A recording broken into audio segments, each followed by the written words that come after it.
वैदिक संस्कृति के अध्येता डॉक्टर अरुण कुमार जायसवाल जी। नमस्कार। नमस्कार। श्रीमद् भगवद गीता के 15वें अध्याय का 8वां श्लोक। शरीरं यादवाप्नोति यच्चाप्युत्क्रामतीश्वरः गृहीत्वैतानि संयाति वायुर्गन्धानि वाशयात्। वायु गंध के स्थान से गंध को जैसे ग्रहण करके ले जाता है, वैसे ही देहादिका स्वामी जीवात्मा भी जिस शरीर का त्याग करता है, उससे इन मन सहित इंद्रियों को ग्रहण करके फिर जिस शरीर को प्राप्त होता है उसमें जाता है। हमारी एक जिज्ञासा है कि जीवात्मा कैसे अपने साथ मन और इंद्रियों को दूसरे शरीर तक ले जाती है। साथ ही हमें यह भी बताएं कि हम स्वयं को इस शरीर से कैसे पृथक अनुभव कर पाएंगे। हमारी भी एक जिज्ञासा है कि मनुष्य अपना ईश्वरत्व क्यों खो बैठा है। साथ ही यह भी बताएं कि वायु और जीवात्मा दोनों के स्वभाव की तुलना किस आधार पर की गई है।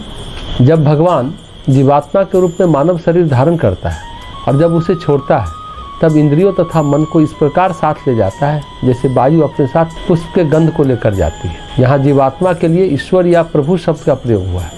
ईश्वर से जीव आता है, इसलिए वह भी ईश्वर है, लेकिन ससीम होने के कारण वह अपना ईश्वरत्व खो देता है। यह एक प्रकार का सम्मोहन है जिससे हम कष्ट उठाते हैं। स्वामी विवेकानंद ने कहा, सच्चा धर्म सम्मोहन नहीं है, हम असम्मोहन में हैं। हम सम्मोहित होकर सोचते हैं कि हम एक शरीर हैं। हम शरीर नहीं हैं, हम शरीर में हैं। यह सत्य हमें जानना चाहिए, तभी हम स्वयं को इससे पृथक कर पाएंगे, अमर आत्मा के रूप में अपनी सत्य प्रकृति को जान पाएंगे। जब जीव एक मानव शरीर धारण करता है, जन्म के समय और मृत्यु के समय त्यागता है, तब वह सभी सूक्ष्म तत्वों को साथ लेकर जाता है। मन और इंद्रियां एक सूक्ष्म शरीर के रूप में वह व्यक्ति अन्य स्थानों पर अन्य अनुभवों के लिए जाता है, जैसे वायु पुष्प के गंध को सांस लेकर जाती है। इसी प्रकार इंद्रियों की ऊर्जाएं किसी नई अभिव्यक्ति में जीवन के अनुभव के लिए सूक्ष्म शरीर में साथ जाती है, मिल जाती है। इसी को पुनर्जन्म कहते हैं। इस तरह से जीवात्मा जब शरीर छोड़ती है तो लेकर जाती है गंध को। मन और इंद्रियों से जो आचरण किया है, भोगा है, सुगंध या दुर्गंध, तो गंध को लेकर जाती है। श्रीमद् भगवद गीता के 15वें अध्याय का 9वां श्लोक। श्रोत्रं चक्षुः स्पर्शनं च रसनं घ्राणमेव च अधिष्ठाय मनश्चायं विषयानुपसेवते। यह जीवात्मा श्रोत्र, चक्षु और त्वचा को तथा रसना, घ्राण और मन को आश्रय करके अर्थात इन सब के सहारे से ही विषयों का सेवन करता है। एक प्रश्न है कि जीवात्मा इंद्रियों के आनंद का अनुभव स्थूल शरीर से करता है या सूक्ष्म शरीर से। साथ ही यह भी बताएं कि मनुष्य का विशेषाधिकार क्या है। हमारा भी एक प्रश्न है कि मनुष्य क्यों केवल जंतु बनकर संतुष्ट है। चिराग तले अंधेरा, क्या यही उसकी स्थिति नहीं है। भगवान इस श्लोक में कहते हैं, जीवात्मा कान, आँख, स्पर्श, शब्द, स्वाद तथा गंध के इंद्रियों और मन का अधीक्षक होने के नाते वह इंद्रिय विषयों का अनुभव करता है। हम इस शरीर में आकर इस संसार का सुख 5 इंद्रियों तथा मन की सहायता से प्राप्त करते हैं। 5 इंद्रियां, कान जिससे सुनते हैं, आँख जिससे देखते हैं, त्वचा जिससे स्पर्श का अनुभव होता है, रस यानी स्वाद जो जिह्वा से होता है, घ्राण यानी सूंघना, नाक से गंध का एहसास है। संसार का अनुभव करने के लिए हमारे पास 5 द्वार हैं और मन का मानस का पद आधारित होकर मन अनुभव के 5 इंद्रियों का समायोजक है। इससे सूक्ष्म शरीर बना है। यथार्थ में सूक्ष्म शरीर ही भोगता है, न कि स्थूल शरीर। हम पेट में भोजन करते हैं, पेट इसका आनंद नहीं उठाता, केवल सूक्ष्म शरीर इसका आनंद उठाता है। हमारा मन इसका आनंद उठाता है। हमारी इंद्रियां स्वाद देती है, न कि स्वयं स्थूल शरीर। यह इंद्रियां विषयों का सेवन करती है इस उपकरण के माध्यम से जो हमने बनाया है। पूर्व के शरीर से पूर्व काल का अनुभव करके हमने उसे छोड़ दिया और इसे इस मनुष्य शरीर में ले आए। जीवन में इस प्रकार का अनुभव करते हुए जब तक हम इससे उकता नहीं जाते, हमारा मन असीम आत्मा की ओर उन्मुख नहीं हो पाता। तब तक सूक्ष्म शरीर इस प्रकार के अनुभवों की और अधिक आवश्यकता अनुभव नहीं करता है। वह जान जाता है कि वह सदा पूर्ण है। जब हमारा पेट भरा हुआ है तब हम भोजन नहीं खोजते, लेकिन जब पेट खाली होता है तब हम भोजन की खोज करते हैं। हमारा मन रिक्त है, इसलिए हम इंद्रियों के विषयों को खोजते हैं, और जब मन भरा होता है तो हम वस्तुओं की खोज कदापि नहीं करते। इस स्थिति को पूर्णता कहते हैं। यह मुक्ति या मोक्ष है। प्रत्येक व्यक्ति इसका अधिकारी है। यह मनुष्य का विशेषाधिकार है। मानवीय स्तर पर यही क्रम विकास का ध्येय है। केवल कुछ लोग इस विशेषाधिकार को पाने का प्रयास नहीं करते। वे बाहर की शक्तियों के अधीन होकर तथा अपनी आंतरिक प्रवृत्तियों तथा वासना के अधीन होकर जंतु बन संतुष्ट है। अगर मन आनंद का कोई और रास्ता खोज लेता है तो इंद्रियों का रास्ता कमजोर पड़ जाता है, और अगर नहीं खोज पाता तो इंद्रियों के रास्ते आनंद प्राप्ति की चेष्टा करता रहता है और नर पशु बना घूमता रहता है। श्रीमद् भगवद गीता के 15वें अध्याय का 10वां श्लोक। उत्क्रामन्तं स्थितं वापि भुञ्जानं वा गुणान्वितं पश्यन्ति ज्ञान चक्षुषः। शरीर को छोड़कर जाते हुए को अथवा शरीर में स्थित हुए को अथवा विषयों को भोगते हुए को, इस प्रकार तीनों गुणों से युक्त हुए को भी अज्ञानी जन नहीं जानते। केवल ज्ञान रूप नेत्रों वाले विवेकशील ज्ञानी ही तत्व से जानते हैं। पुनर्जन्म के विषय में जूनियर हक्सले का क्या विचार है? आज समस्त विश्व के लिए अनुसंधान का विषय क्या है? साथ ही हमें यह भी बताएं कि पाश्चात्य जगत के लोग पुनर्जन्म के सत्य को क्यों नहीं ढूंढ पाते।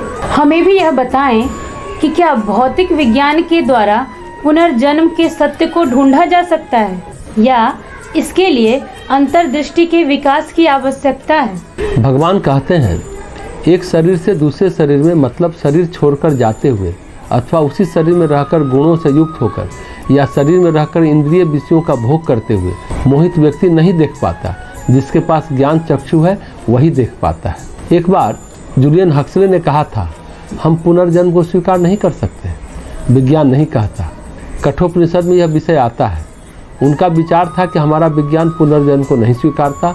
हम मान सकते हैं कि शरीर की मृत्यु के बाद भी कुछ बचा रहता है, लेकिन यह भी कि उसे कोई और शरीर मिलता है स्वीकार नहीं है, क्योंकि जीन संबंधी कोई एकता नहीं देखी जाती है। वैज्ञानिक केवल जीन प्रणाली को स्वीकार करते हैं। एक पिता अपने पुत्र को एक जीन समूह प्रदान करता है। यह क्रम उसी प्रकार चलता है, लेकिन विज्ञान पुनर्जन्म को स्वीकार नहीं कर सकता। यह जीव या जीवात्मा इस शरीर को छोड़ता है अथवा जीवात्मा इस शरीर में रहता है और इंद्रियों के द्वारा अनेक विषयों को भोग सकता है, जो कि तीन गुणों से मिलकर बने हैं। तब हम देख सकते हैं जीव इन सब का अनुभव कर रहा है, लेकिन इसके लिए हमारे पास ज्ञान चक्षु होने चाहिए, ज्ञान के नेत्र। इन स्थूल सामान्य नेत्र से हम इस सत्य को नहीं देख सकते। समस्त भौतिक विज्ञानों में हम स्थूल नेत्रों या भौतिक नेत्रों या मन की सहायता से इसका प्रयोग करते हैं, लेकिन जब हम ज्ञान चक्षु का विकास करते हैं और इसके बाद प्रकृति को भेद कर उस सत्य को उद्घाटित करते हैं जो वहाँ छुपे रूप में था, तब हम इस सत्य को जानने व समझने योग्य हो जाते हैं। यह कि टेबल कुर्सी प्रोटॉन इलेक्ट्रॉन आदि विभिन्न अणुओं से मिलकर बनी है। यह एक ऐसा सत्य है जो हमारे स्थूल नेत्रों द्वारा नहीं देखा जा सकता, पर यह ज्ञान चक्षु के द्वारा देखा जा सकता है। इस विकास को आगे बढ़ाएं, उसी प्रशिक्षण को और अधिक विस्तृत करें, तब हम और अधिक गहराई में जा सकेंगे। तब हम पाएंगे कि अंदर में आत्मा है जो इस शरीर का भोग करते रहती है। हम इस सत्य को तभी खोज पाएंगे जब हमारे ज्ञान चक्षु हों। मोहित मूढ़ व्यक्ति सत्य को नहीं जान सकते, वे केवल बाहरी आवरण देखते हैं, उसके अंदर का उद्भेदन नहीं कर सकते। जिनके पास ज्ञान चक्षु है वो इस सत्य को देख सकते हैं। इस विशेष विषय की यही चुनौती है। यह विषय आज समस्त विश्व के लिए अनुसंधान का विषय बना हुआ है। आज अमेरिका के अनेक संगठन पुनर्जन्म पुनर्अवतरण के बारे में खोज रहे हैं, आंकड़ा इकट्ठे किए जा रहे हैं, लेकिन कोई निष्कर्षात्मक प्रमाण नहीं प्राप्त कर पाए, क्योंकि बाहरी अध्ययन के द्वारा इनमें से कुछ भी नहीं जाना जा सकता। ये सही भी है कि बाहर से आप कैसे पुनर्जन्म को समझेंगे। जब मन अत्यंत सूक्ष्म हो जाता है तब इसमें इस भौतिक शरीर का भेदन करने की क्षमता आ जाती है। यह जानने के लिए कि सूक्ष्म शरीर में क्या हो रहा है, यह देखने की क्षमता जीव जगत में आता है, भोगता है और संसार से चला जाता है। उसे ज्ञान चक्षु देख पाते हैं, न कि व्यक्ति की मोहित दृष्टि या मन। वेदांत भौतिक शरीर को स्थूल शरीर कहता है। उसके अंदर एक सूक्ष्म शरीर है जिसमें विचारों, भावनाओं और स्मृतियों का संपूर्ण आंतरिक जगत है, जिसे संस्कार या वासनाएं कहते हैं। अंग्रेजी में सोल सूक्ष्म शरीर, आत्मा संस्कृत में जीव कहते हैं। सूक्ष्म शरीर की अंतर्दृष्टि प्राचीन ऋषियों के स्थूल शरीर के पुनर्जन्म के सत्य को प्रदान करता है। यह सत्य मानवता के प्रभावशाली भाग द्वारा व्यापक रूप से जाना जाता है। एक पुस्तक है reincarnation and east west anthology, जिसमें एक बात कही गई है कि पुनर्जन्म को अधिकांशतः लोग एक पूर्वी विचार मानते हैं, जो पश्चिमी विचार या परंपरागत विश्वास के साथ मेल नहीं खाते। वर्तमान विश्व को उस समय दिए गए कथनों का संग्रह है, जो प्रसिद्ध दार्शनिकों, सिद्धांतवादियों, कवियों, वैज्ञानिकों आदि के द्वारा पश्चिमी सभ्यता में दिए गए तथा पुनर्जन्म संस्कृति की व्यापक तथा गहन खोज तथा विश्व के धर्मों में पुनर्जन्म की गहन और प्रमाणिक खोज के विचार इस त्रुटि को ठीक कर सकती है। यह संचयन एक ऐसे विषय के बारे में है जिसे दार्शनिक अपने समय का केंद्रीय विषय मानते हैं। यह घोषणा जेम्स सीमेन क्लार्क की इस टिप्पणी से प्राप्त होती है। उन्होंने कहा था, यह कौतूहल का विषय होगा कि हम विज्ञान और दर्शन में फिर से देहांतर प्राप्ति के पुराने सिद्धांत को उठाएं और उसे अपने वर्तमान धर्मों के स्वरूप और अपने वैज्ञानिक विचारों के अनुसार पुनर्गठित करें और मानव विश्वास के विस्तृत समुद्र में फिर से इसे तैरा दें। लेकिन मनुष्य के मतों के इतिहास में अद्भुत बातें हुई हैं। यद्यपि आश्चर्यजनक संख्या में विशिष्ट विचारकों ने इतिहास के प्रत्येक युग में या तो प्रचार किया है अथवा अस्तित्व की पुनरावृत्ति स्वीकार की है। ऐसी खोजबीन में पुनर्जन्म को एक सत्य के रूप में माना है। फिर भी यह परामर्श देती है, एक विचार जिसने इतने अधिक मनों में महत्वपूर्ण स्थान बनाया है, सरलता से इसे स्वीकार नहीं किया जा सकता। यह प्रश्न करने, अध्ययन करने, अनुसंधान करने योग्य है।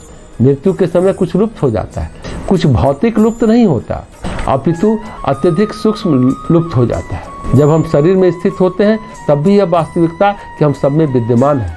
हम जीवन के अनेक सुखों और अनुभवों को भोग रहे हैं जो कि तीनों गुणों से मिलकर बने हैं। इनमें भी वह वास्तविकता विद्यमान है। ज्ञान चक्षु के द्वारा जिसका बोध अत्यंत सूक्ष्म है जाना जा सकता है। हमारे कुछ पाश्चात्य स्नायु तंत्र के वैज्ञानिकों के पास सूक्ष्म मन है। वे न्यूरॉन तथा न्यूरॉन की प्रक्रिया से अधिक देखने में सक्षम है। उसी प्रकार यहाँ इस श्लोक में कहते हैं, जो स्थूल बुद्धि वाले हैं इस सत्य को नहीं जान पाएंगे, लेकिन जब हम मन से अत्यंत सूक्ष्म बन जाते हैं तब हम इस सत्य को जान पाते हैं। यह बात आने वाले समय में हो सकता है कि वेदांत की अद्भुत अंतर्दृष्टि वैज्ञानिक प्रक्रिया के द्वारा सुस्थापित हो जाए।